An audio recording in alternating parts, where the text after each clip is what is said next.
cakap kat kena so akak gerak dulu sampai atas. Sebab kamera akak semua bending dah. Bending dia semua.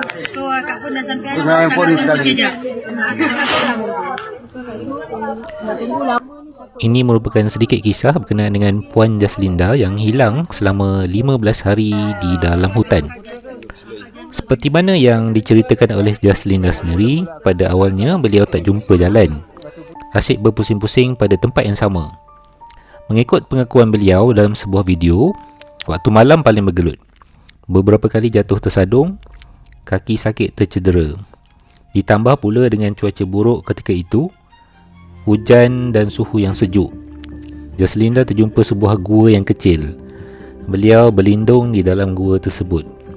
Mengenai isu makanan, perkara yang disahkan oleh Jaslinda Saludin sendiri ialah beliau sebenarnya telah kehabisan makanan sejak dari awal episod kehilangan tersebut. Jaslinda hanya membawa 2 botol air kecil dan beberapa biji kurma sebagai bekalan. Beliau survive dengan minum air semula jadi di dalam hutan seperti air hitam, air coklat, air embun dan air dari kelopak periuk kera. Kemudian beliau berjaya keluar dari hutan tebal itu setelah menjumpai sebatang anak sungai.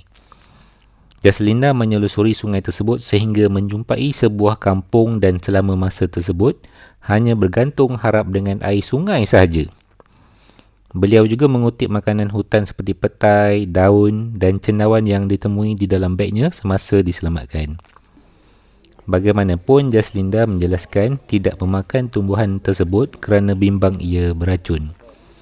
Beliau sekadar mengutipnya sebagai persediaan survival terakhir sahaja. Alhamdulillah sekarang ni beliau telah pun dijumpai.